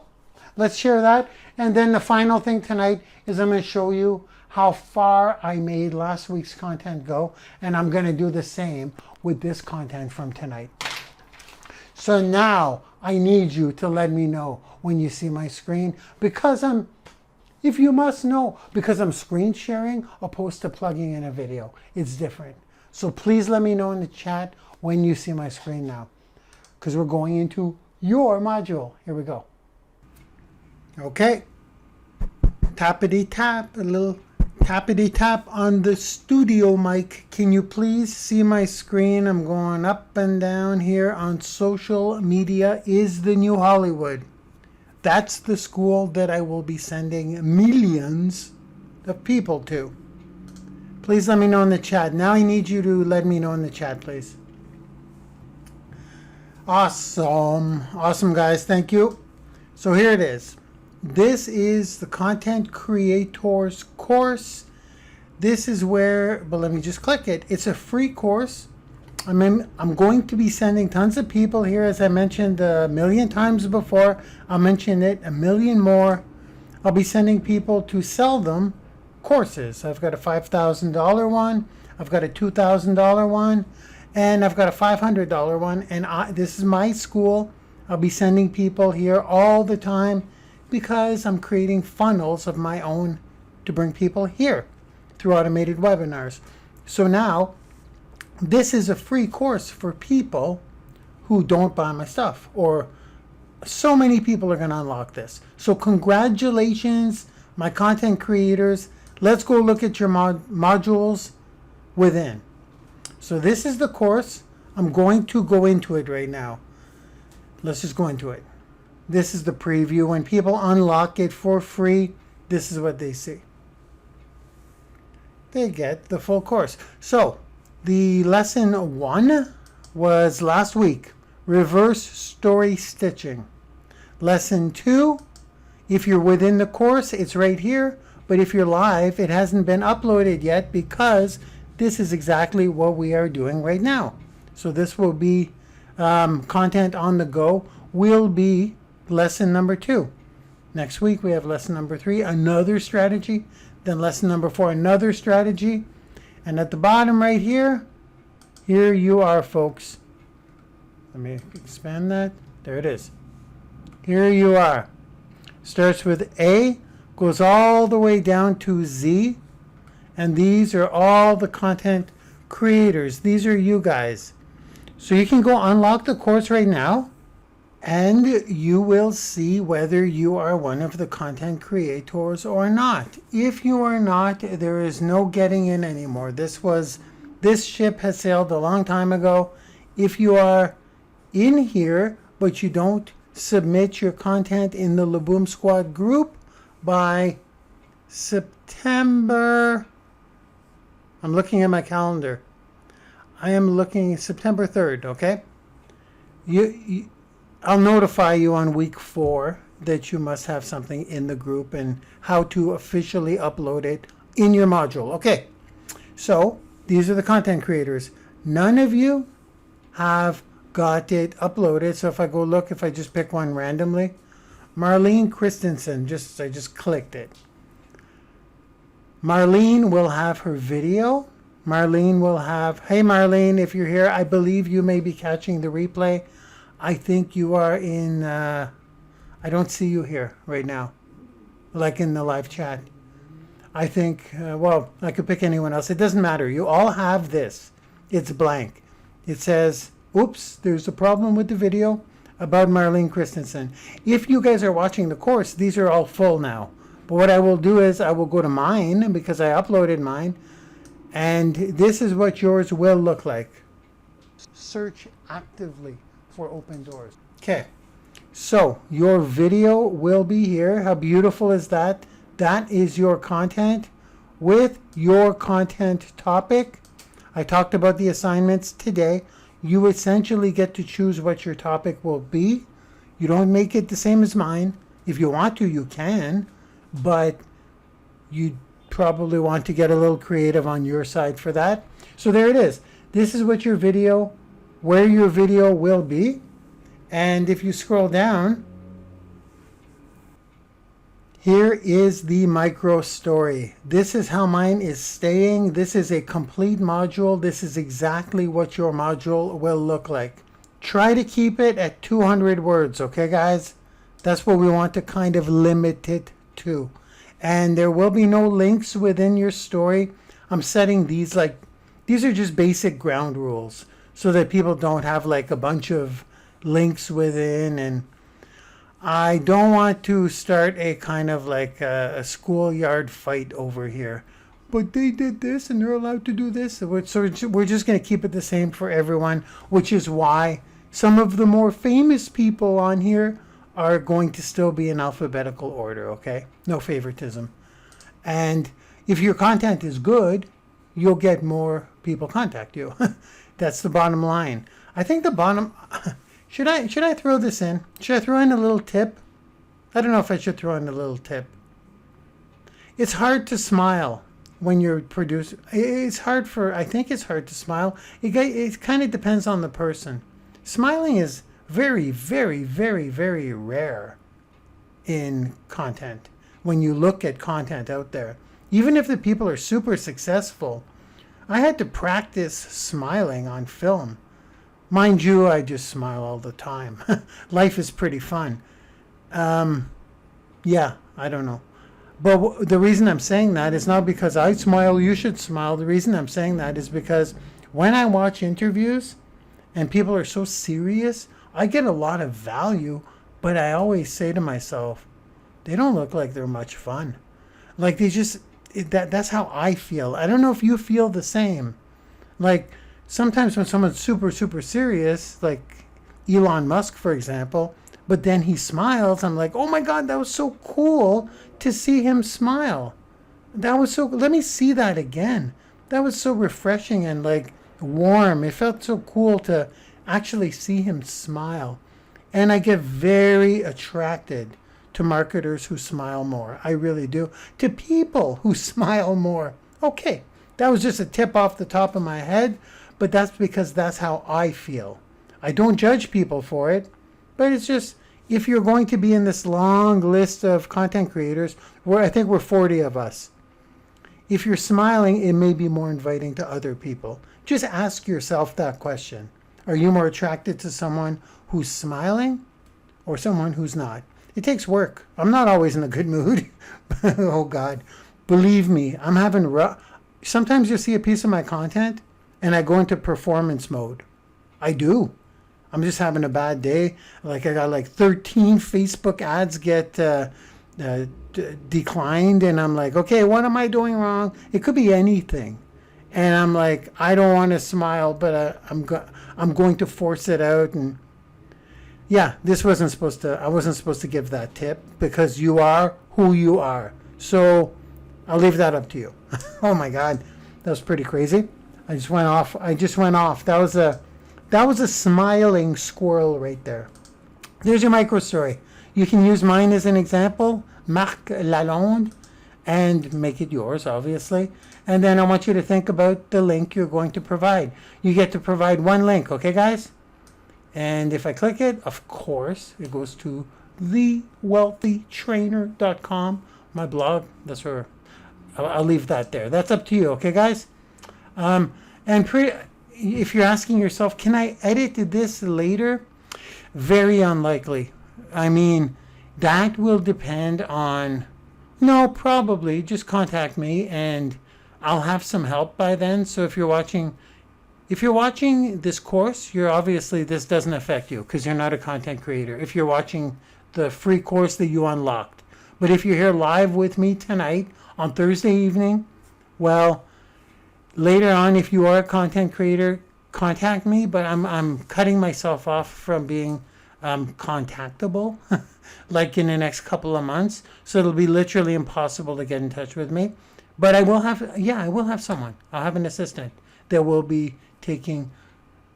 Okay, what I'm trying to say is try to make it as evergreen as you can in case we can't make your update too soon. So if you're working with a company and you have like an affiliate link, you can put that, but what if you leave that company? And I drive a ton of traffic here to, which I will, and people are clicking your link and you're like, Mark, I need to update that link. What I would recommend is you create a link that you can modify the redirect to, because updates on this, you don't have a back office to update this. Okay, cool. That's your module, folks. So now I'd like you to take this very seriously. The better job you do on your content, the better you will do with the boatloads of people I drive to this course. Okay, guys? And start writing your story. It's only 200 words. Awesome. That was it. That's good. We got everything. That's your module. You have a lot of stuff you can work on. Oh, now what I'm going to do is I'm going to show you guys. So that was the third thing tonight. We went a little long, but thanks for coming, guys. I'm going to end this off with something that should probably be a goal of yours. Let me go back. Let me go to module 1. This was last week, but this is the module. This is the final module, reverse story stitching.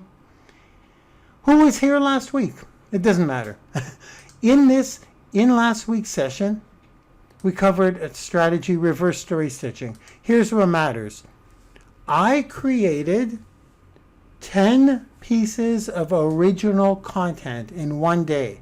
You will see that in these modules here. You will see that I've done that in one day.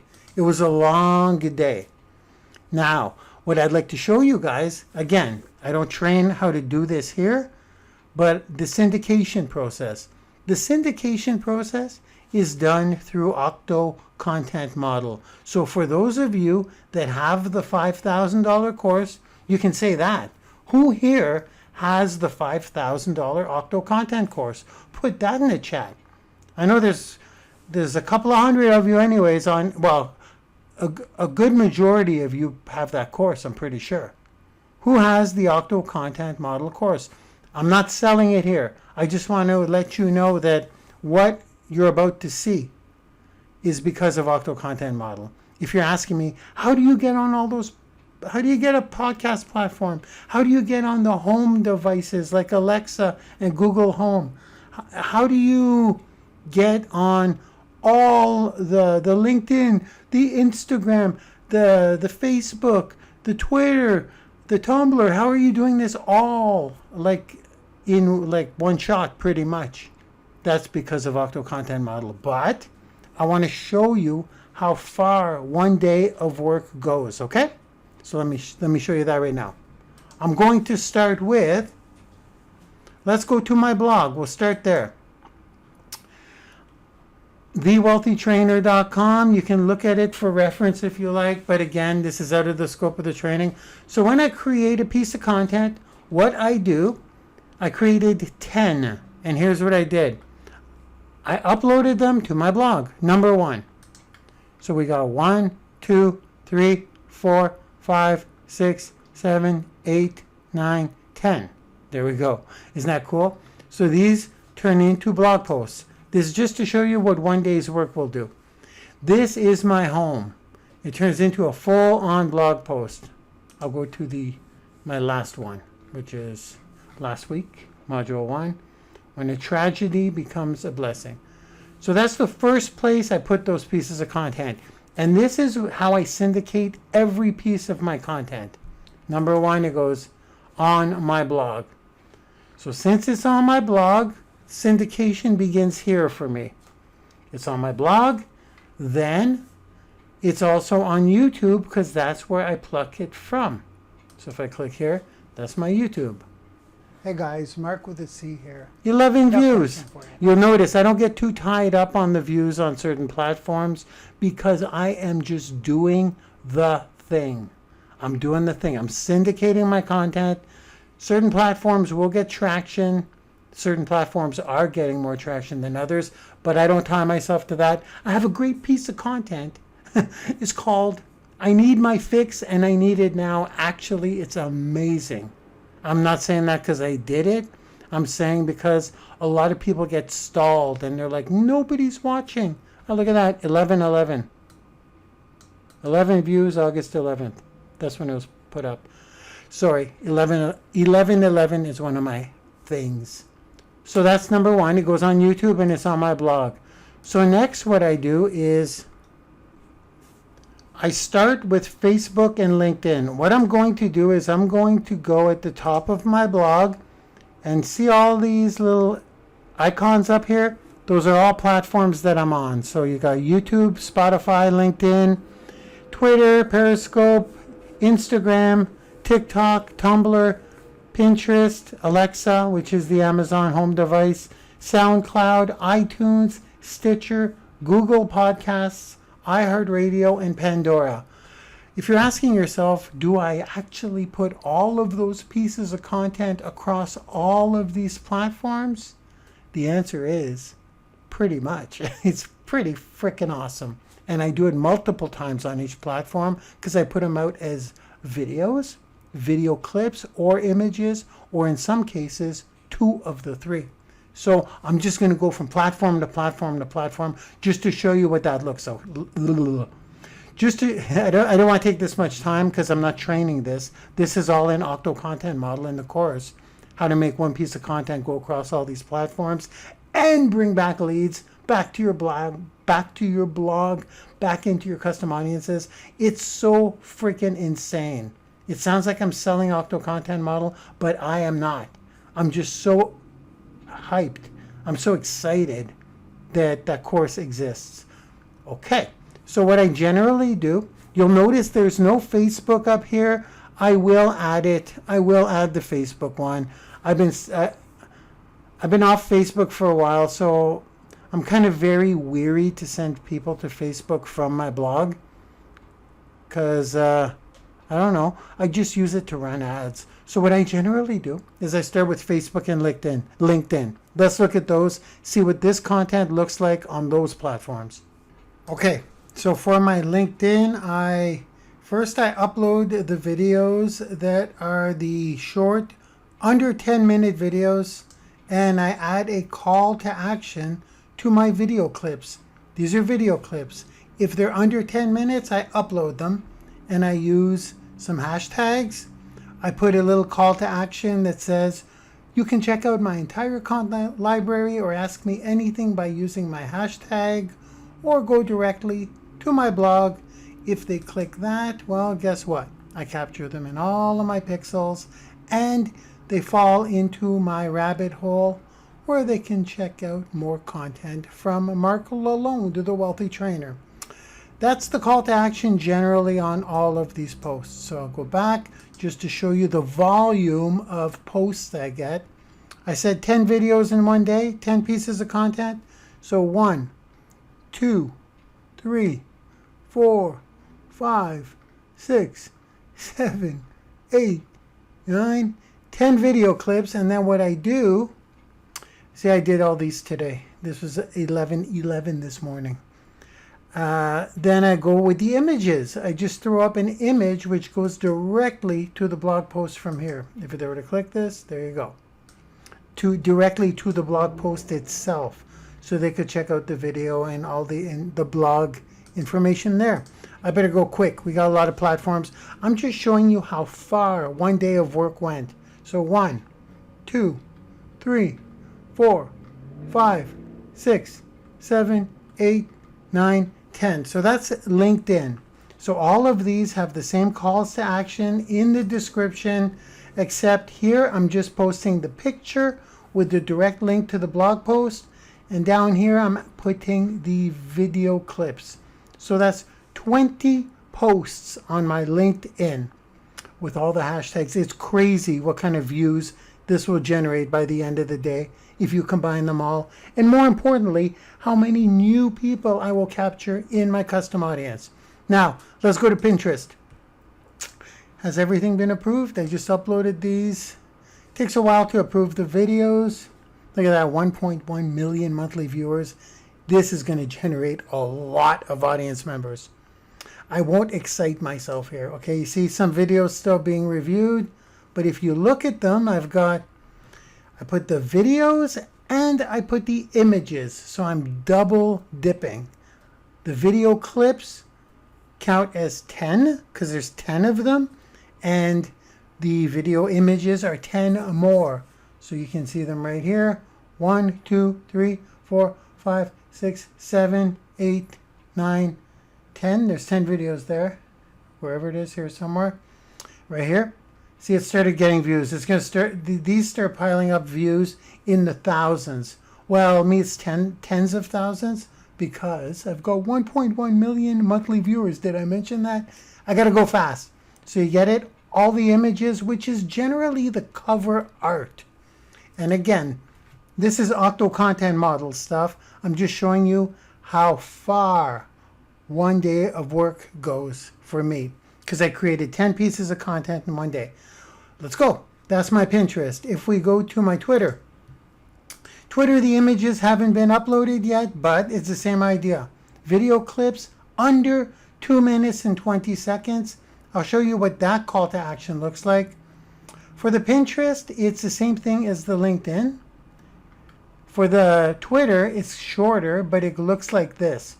I've got the video clip, which is under 2 minutes and 20 seconds for each piece of content I create. It's got the title. Let's take a look at it here. When a tragedy becomes a blessing. Then here's my call to action on Twitter. You can check out the full video because at the end of these videos, look what happens in my video clips. I'll show you right here. Gone. It goes like this. It goes, you can watch the rest of this video by clicking the link in the description. Excuse me, it's kind of foggy because I have a lot of stuff running on my computer, but it uploads HD. Little details that are unimportant at this time. Here's the call to action. You can check out the full video at my blog post, that blog post. It goes to that specific blog post. Once again, I capture them all here in my custom audiences, and they fall into my rabbit hole. So I do that with all of them. So I'll go back to my profile. See, this is going to climb quick. I've only got 43,000 at this moment in time, but I will focus on Twitter once again very soon. But I put the content out there. So 1, 2, 3, 4, 5, 6, 7, 8, 9, 10. That's done. All done this morning. Now, the next thing to do, I'm going to actually do it after I'm off with you guys tonight, is add the images. I generally work one piece of content at a time. I just did 10 pieces in one day to prove a point that it can be done. And I mean, I'm still alive, right? I worked hard that day. On top of that, I had a webinar that day as well to run. So if I can do it, anybody could do it. It's not that I just talk about myself in these videos, pretty much. So I will add, these are 10. I will add 10 more tonight, exactly like I did here. So these images in my Twitter will contain the same call to action except with an image. I'm double dipping once again. My Instagram's kind of unique, but I will show you. This is my Instagram for my new pieces of content. This is a different cover art for Instagram. And because Instagram only has I might as well tell you really quick how I do this. But this is a training on its own because I navigate through different my Instagram strategy is super effective, but it's uncommon. It's not the way people generally do it, for sure. So here's how I do it. I guide people from my main Instagram and I kind of cheat a link. I'm going to talk fast because this is not a training, but I may as well tell you. So here's a blog post.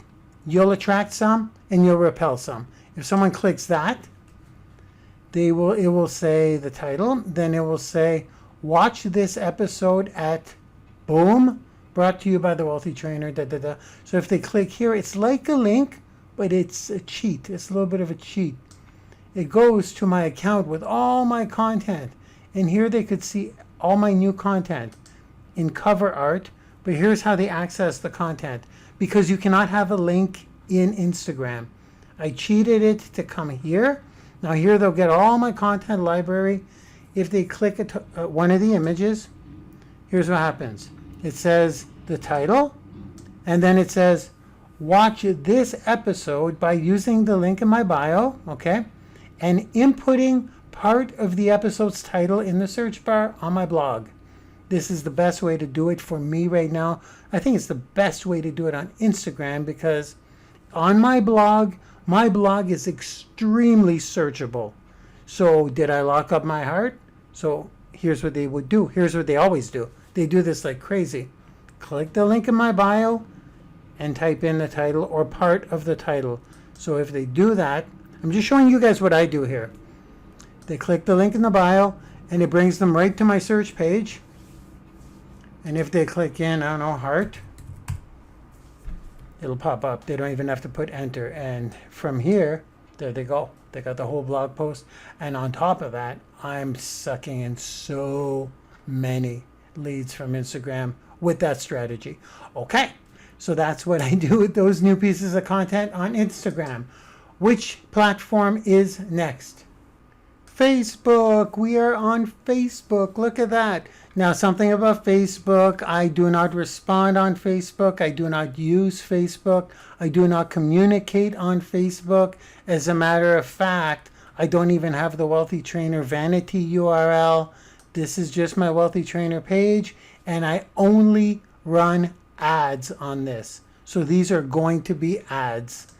Here's what I put. I put the video in full. And I'll tell you guys why, since we're here. I've got the video in full with a cover art with no text because I run ads. So I don't want it to ruin my chances of ads. So here I've got 1, 2, 3, 4, 5, 6, 7, 8 because I did not upload the one about having my Facebook account shut down.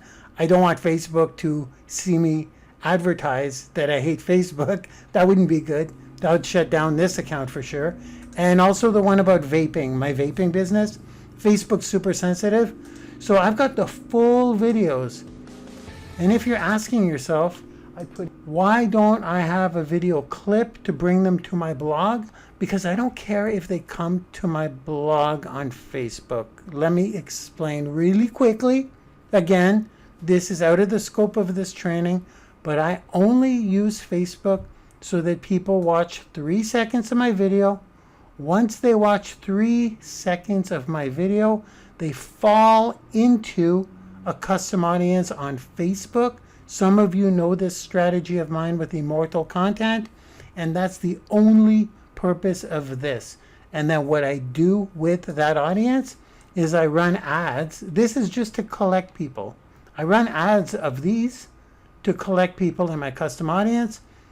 And then what I do is I run an ad like this, something like this, masterclass, which was for tonight. I just run that, and I run this on the people that are in my audience.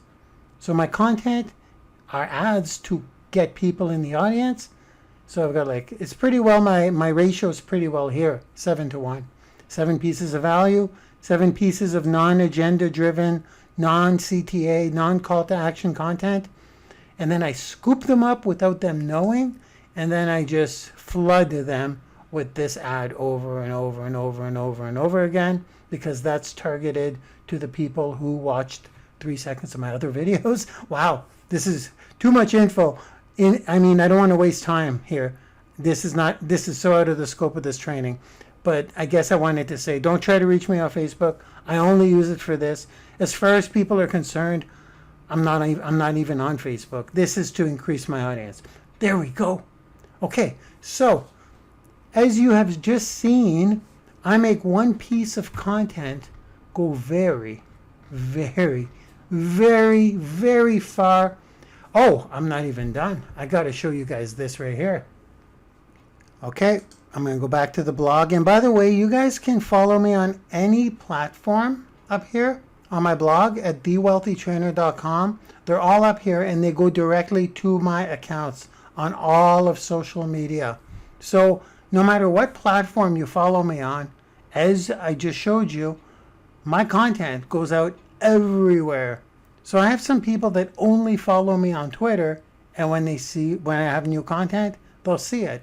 I have some people that only follow me on Instagram, and they wait for my new picture to go up, and then they go to my blog and, oh, Mark's got a new post.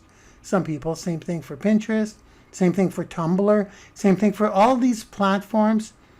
You get the idea. It's all pretty well the same thing. I just post it everywhere.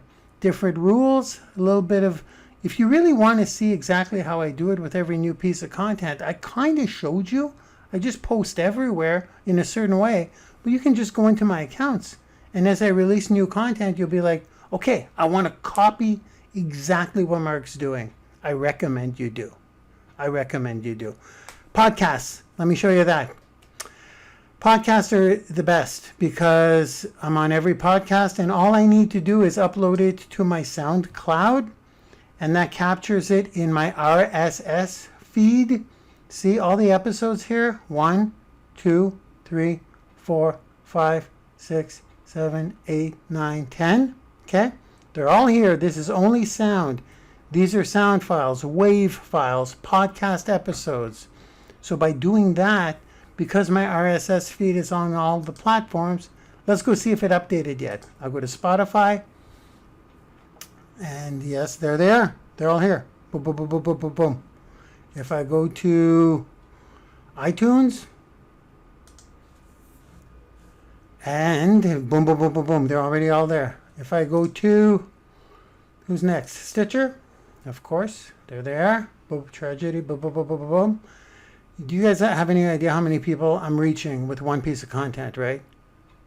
Like, I don't know if this is sinking in here.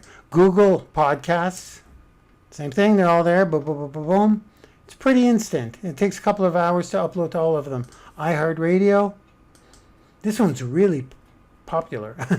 I didn't realize. So they're there, boom, boom, boom, boom, boom, boom, boom. Same idea. Pandora is very hard to get approved on. I'm waiting for that approval. And Alexa. Oh, let's see. Let me just bring her over. I'll turn the volume up. Alexa, volume 6.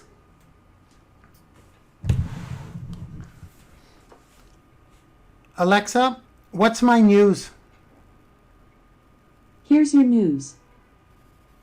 From Gary V365. If you're really unhappy with Alexa, what you do for a living. Next. From Life Hacks with the Wealthy Trainer podcast. Hey guys, Mark with a C here. I got a question for you. Have you ever lost something that felt so Alexa, stop. Haha, awesome. It's all uploaded. It's all done. It's all on, and it's going to Google Home as well.